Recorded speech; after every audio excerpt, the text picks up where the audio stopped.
All right, team, we're probably going to have more people come in as the meeting gets going. But again, good morning. My name is Catherine Green, and I'm with IMS Global. I'm a technical program manager there. We have a great session this morning. I appreciate you all joining us, which is pretty early for some of you. So thank you. I'm going to go ahead and share my screen, and we will get started here. So thanks again for joining us today. Like I said, I know it's early for some of you, and it's Monday morning, and virtual meeting fatigue is real. So thanks for your interest in this topic and choosing to spend your time with us. We have a great session today ahead of us with Josh from SNHU and Kate from LearningMate. They're going to introduce themselves when they kick off the presentation. But before we get there, I'd like to introduce a little bit of CASE and a little bit of IMS. I know that some of you are new to IMS and CASE and the CASE network. So let's just take a couple minutes to look at that. So IMS has been around for over 20 years. We cover all sectors, K-12, higher education, corporate learning, government, and all kinds of ed tech supplier providers. Like many of you, it's been a good time to be in ed tech, and we've seen our membership grow even over the last year. IMS works to enable digital learning experiences through interoperable open standards and creating community to scale those digital transformation strategies to advance those standards, supporting seamless plug and play interactions, and to create an open, agile architecture and extensive ecosystem. CASE fits in amongst many of the initiatives at IMS. So one of those initiatives you would see is adaptive digital curriculum. There's all sorts of other specifications here that you'll see that IMS interplays with, and likewise the digital credential space, which is really like a burgeoning, growing space. In there you'll see a comprehensive learner record, or CLR, as well as badges, and CASE works with all of those, and we'll touch on that just a little bit. Finally, the IMS certification and product directory is a key place for you to check and to certify to if you're a supplier and a member of IMS. We have many, many products in there, and checking to see if a product is in that directory can give you confidence that that supplier has passed our certification standards and their offering is interoperable. So at this time, I'm going to hand it off to Joshua and Kate, who are going to introduce themselves, their project, which includes the use of CASE, and then they'll share a live demo. We have time for questions at the end, and I'd love it for them to take it away. Thank you. So my name is Joshua Heyman. I'm the Senior Curriculum Systems Manager at Southern New Hampshire University. SNHU, or Southern New Hampshire University, is a private nonprofit accredited institution with more than 3,000 on-campus students and over 100,000 online students. We have entered into a partnership with LearningMate in order to better manage our curriculum information, particularly while it's in design, and with an eye towards a lot of the larger conversation around interoperability, both within higher ed, but with workforce and K-12, et cetera. I'm Kate Parker. I'm the head of content services at LearningMate. For the past 20 years, LearningMate has brought together technology platforms and content services with one goal in mind: to enable the digital transformation of education. We work with clients across higher ed, K-12, and corporate to create, curate, and manage curriculum and content. So today, Josh and I will give you a brief overview of this project that we're working on together. LearningMate's been collaborating with Southern New Hampshire University on curriculum redesign. We're starting with the MBA program at Southern New Hampshire University. And in this part of the project, we're looking to map curriculum to competencies, industry standards, and workforce skills. And one thing I'll note is that in higher education, curriculum really varies from one institution to the next, whereas in the K-12 space, there's a lot of standardization. There's a lot of variation here. And so we're looking to accommodate that variation and that freedom while centering on some consistent standards. In our curriculum work, we focus on designing student-centered learning experiences that prepare learners to be successful in their careers. We're intentional in making those connections between competencies and workforce skills. And today we'll talk a little bit about how we're capturing this information in a structure designed for interoperability. Josh? Yeah, so CASE is a specification for organizing and communicating, particularly among technology. So it's a machine readable format for competencies and academic standards. We're really interested in the ability for CASE to be able to help establish relationships within our own curriculum with things like skill frameworks or other programmatic accreditation bodies, but also with other partners we might have in the K-12 space, in workforce. And this would all be in a language that we know could be built for a variety of different applications. And it could be, it's data that can easily be transferred here and there as needed. Oh, Kate, did you want to segue into ACMT and then I'll do the demo? Yeah, you bet.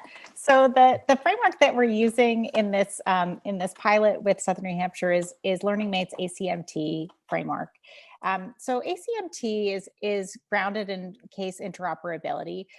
It really is designed to do exactly what Josh was saying. It's designed to leverage the CASE framework to make those connections fully interoperable, so people can pull information in and out and really make this make visible in a taxonomic way what's been designed in the curriculum.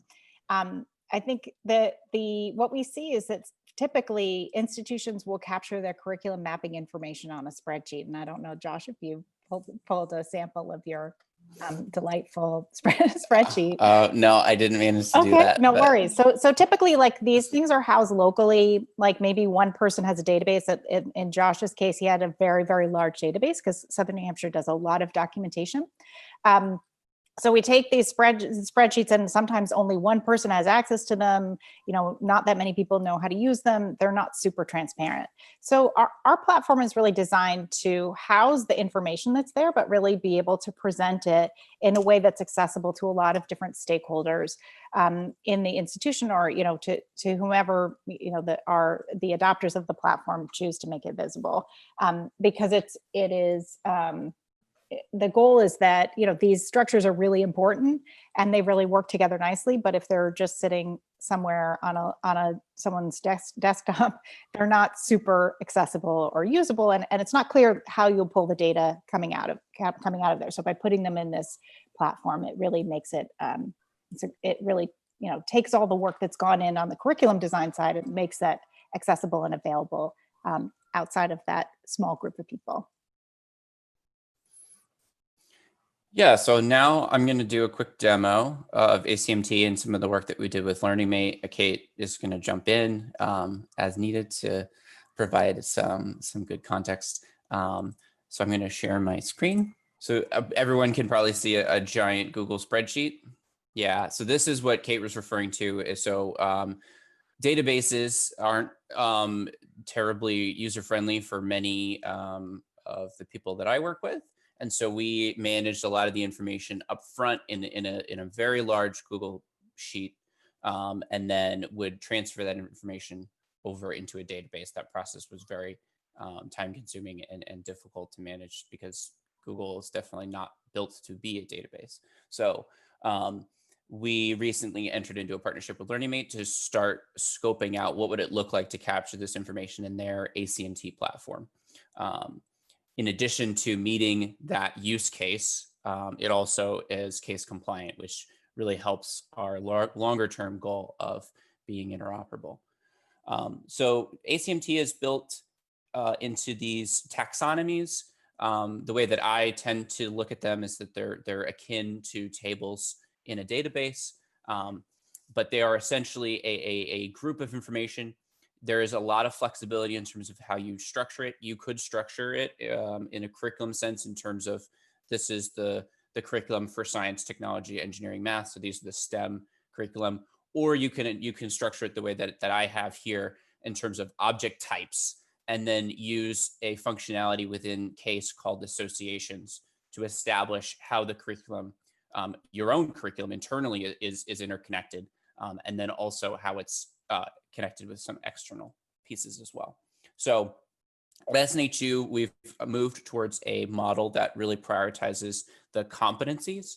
So we give 3 competencies are equivalent to 1 course. So every course is given 3 kind of performances that we're expecting students are going to demonstrate some level of mastery of upon completion of that course.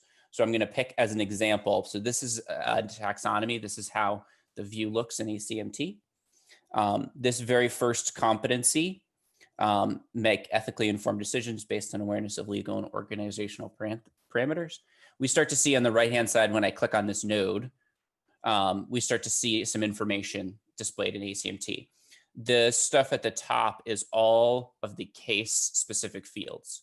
So this is information that in order to be case compliant, you would want to try to fill in. Not all of the fields are required, and ACMT even provides a report which tells you how case compliant your information is.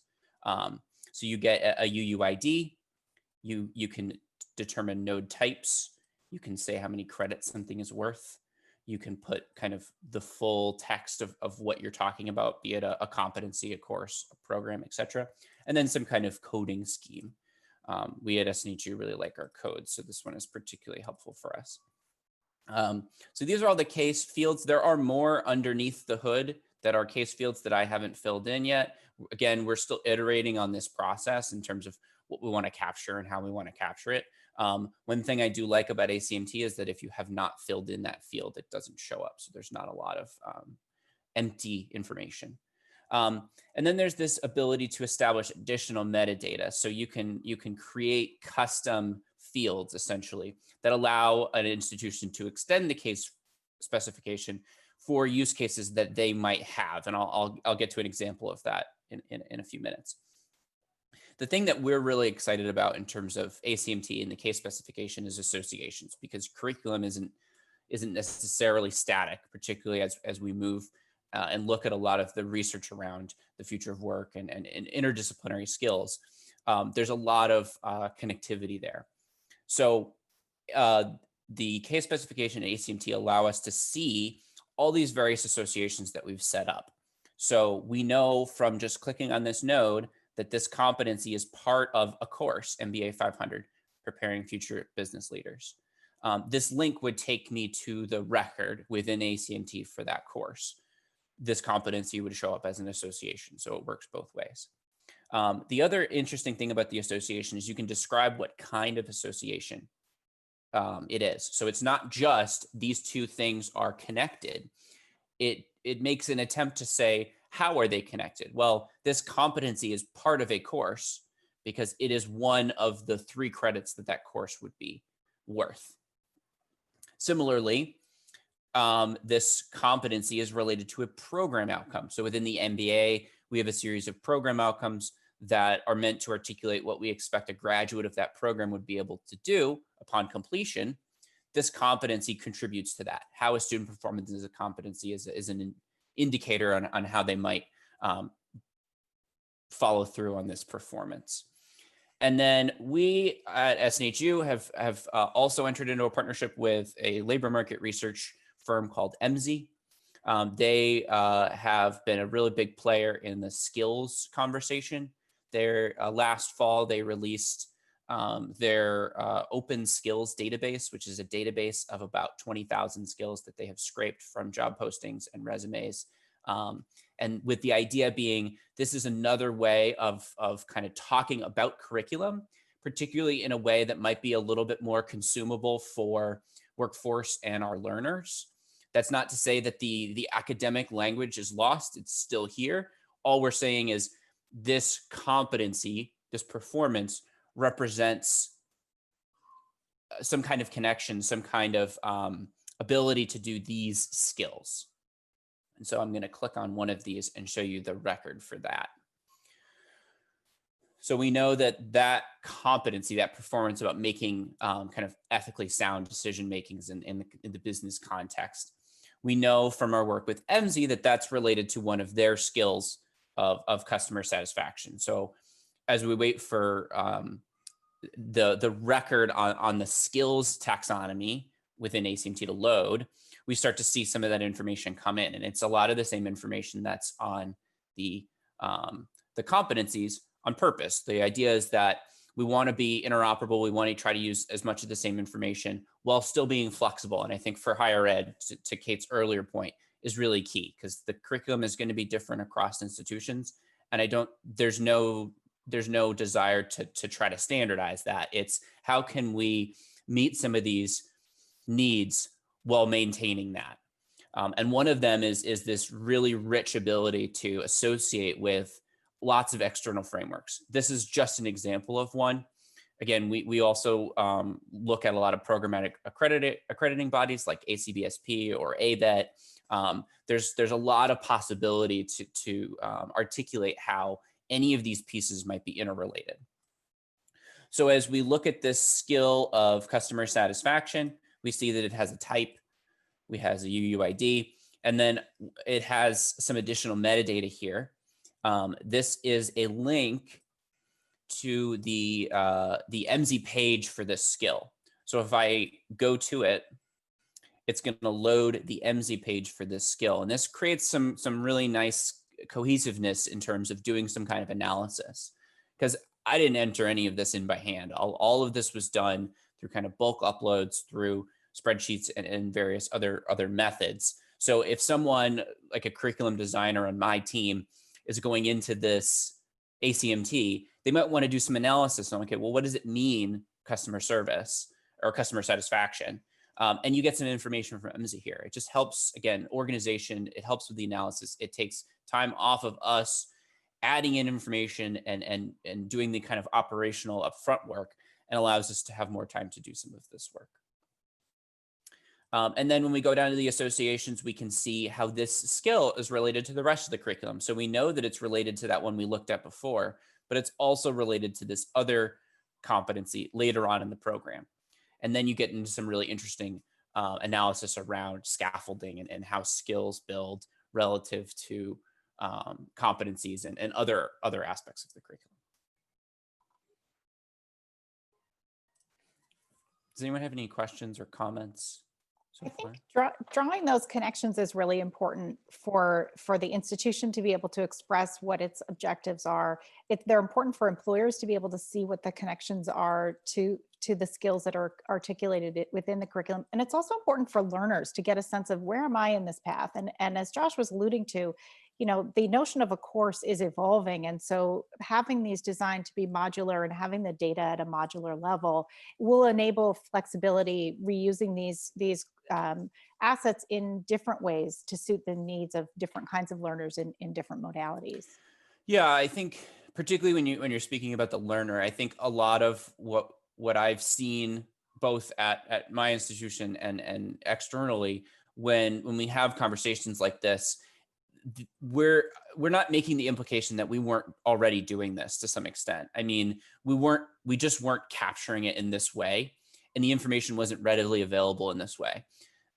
By aligning to this skills framework, to this MC skills framework, we're not implying that our curriculum wasn't already workforce relevant. All we're implying is that we want to be able to measure that to some extent and to do some kind of analysis on it. And then, to Kate's point, surface it to learners. A lot of the research on the future of work speaks to this idea that we're going to have to be able to articulate kind of what we know and what we can do. And I think a lot of this technology coming out of IMS kind of helps facilitate some of that. Case specification helps make all that information organized and readily available. It might end up going into a CLR, some kind of comprehensive learner record, which then is able to surface it to students. Oh, I earned this competency, this skill. Here's the evidence. I can now speak to how I know this thing, Python or whatever it might be.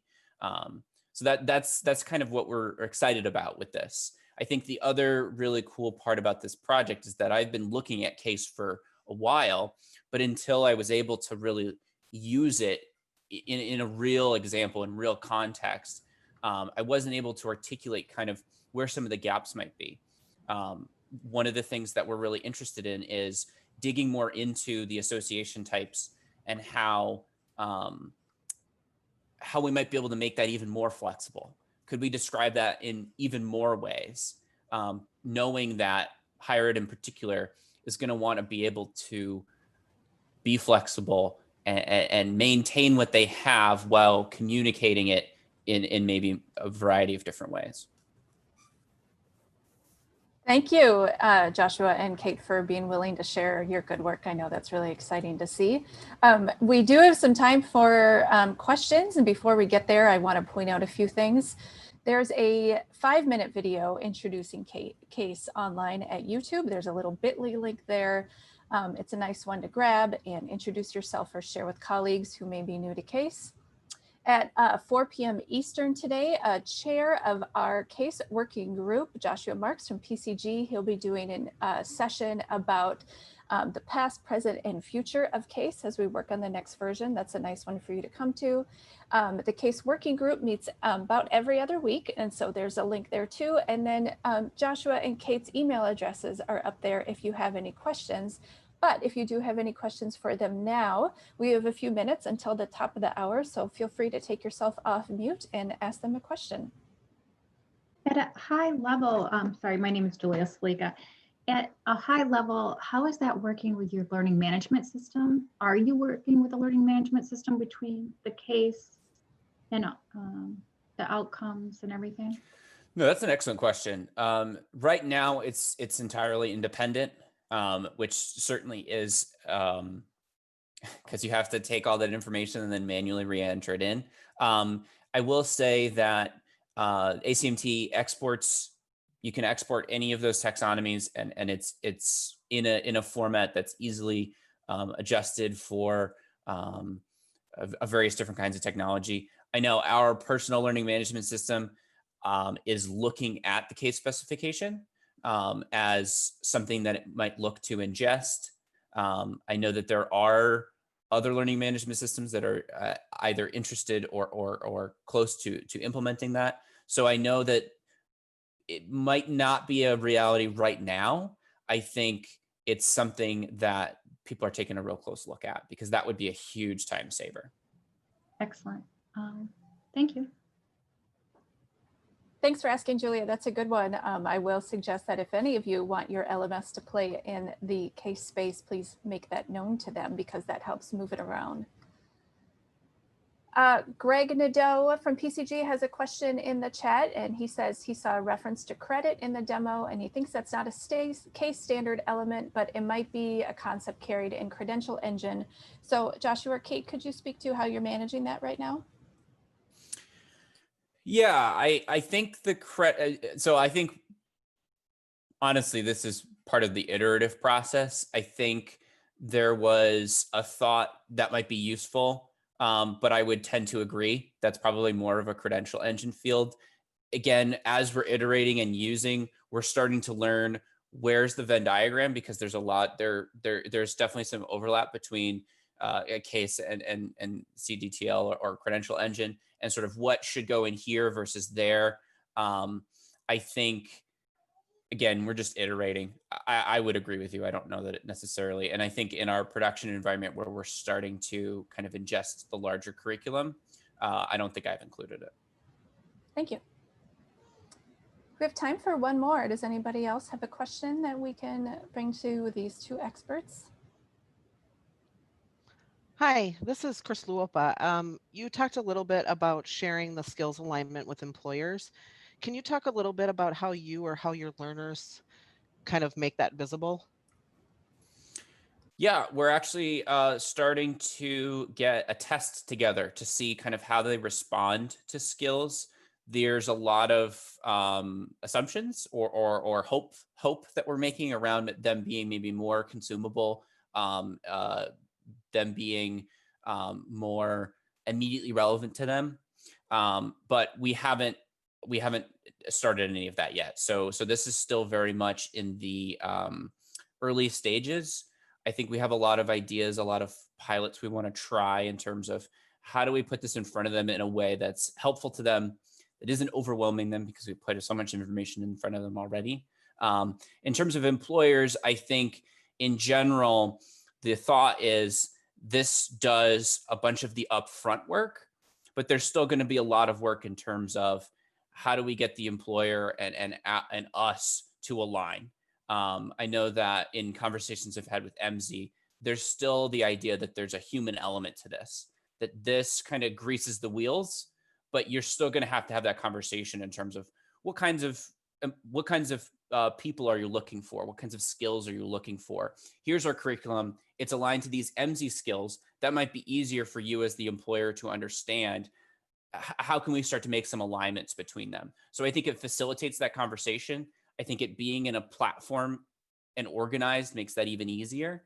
But I think there's still, at this stage at least, a human element while we all kind of start to understand what do we mean by skills, and what does that mean for each of us and in our institutions. Great, thank you. All right, with that, I'm going to call it for the day. Thanks again, everybody, for joining this morning. Special thanks to Kate and to Josh for sharing their expertise and their exciting project. Thanks for joining us, and please do check out some other sessions this week during our IMS quarterly meeting. Take care and have a good Monday. Bye-bye. Thanks, everyone. Thank you. Thank you.